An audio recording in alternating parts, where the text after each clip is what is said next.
5G 시대.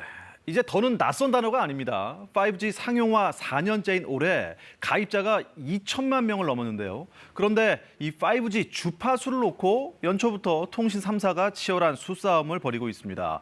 통신 분야 취재 맡고 있는 김민아 기자와 자세한 얘기 나눠보겠습니다. 안녕하십니까? 안녕하세요. 김민아 기자, 5G 또 LTE 들어봤습니다. 그런데 여기에 주파수 경쟁하니까 또 이게 복잡해집니다. 네. 정확히 어떤 뜻입니까? 네, 우리가 운전할 때 고속도로 이용하면 목적지에 좀 더 빨리 도착할 수 있죠. 네. 이 주파수는 이렇게 특정 신호를 주고받는 일종의 고속도로입니다. 그런데 전파량이 많은데 고속도로만 있다고 빠를까요? 이 차선이 여러 개로 넓으면 그 문제가 해결되겠죠. 이게 바로 주파수 대역 폭이라는 겁니다. 대역폭은 들어본 적이 있는 것 같습니다. 그러니까 주파수가 전용 고속도로다라면 대역폭은 차선폭이라고 이해를 하면 되겠는데, 그러니까 이 대역폭을 가지고 통신 3사가 아주 치열한 경쟁을 벌이고 있는 거죠. 네, 그렇습니다. 5G 휴대전화 신호를 주고받는 주파수는 3.5GHz 대역입니다. 네. 이 그래픽을 보시면요. SK텔레콤과 KT는 각각 100MHz 폭만큼을, LG U+는 이보다 적은 80MHz 폭을 갖고 있습니다. 그런데 LG U+ 대역 옆에 붙어있는 빨간 빗금 처진 부분 보이시죠? 예. 이게 아직 어떤 통신사도 쓰고 있지 않습니다. 이 정부가 이 부분을 이 통사들한테 추가로 줄 테니 5G 품질 지금보다 좀 더 올려라 하면서 이 통사 간에 지금 신경전이 벌어지고 있습니다. 어떤 통신사도 쓰지 않고 있는 이 20MHz 대역, 이거 각자 통신사에서 가지려고 지금 신경전을 엄청 벌일 것 같습니다. 이 폭 가져가는 통신사, 이론적으로 지금보다 속도가 빨라질 건 맞습니다.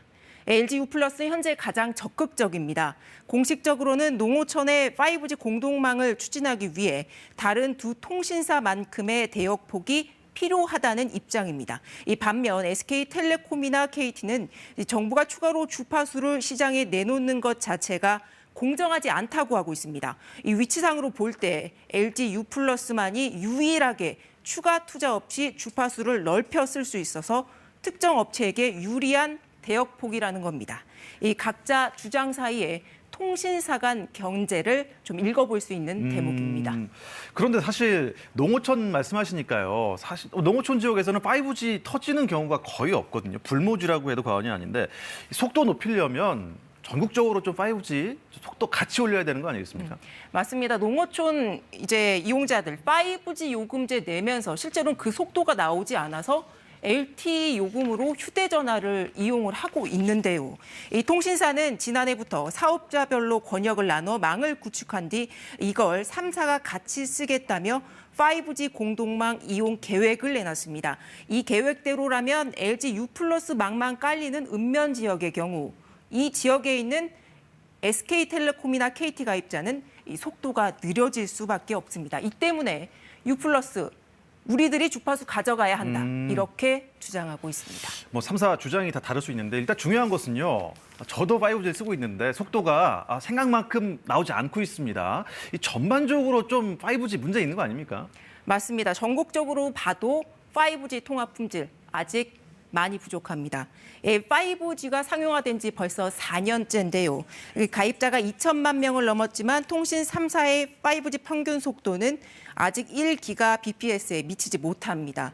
이 주파수 폭만큼이나 통신 3사가 기지국 구축 등 설비 투자를 꾸준히 해야 한다는 지적이 나오는 이유입니다. 그럼 정부 입장에서는 어떻습니까? 앞으로 어떤 계획을 가지고 있답니까?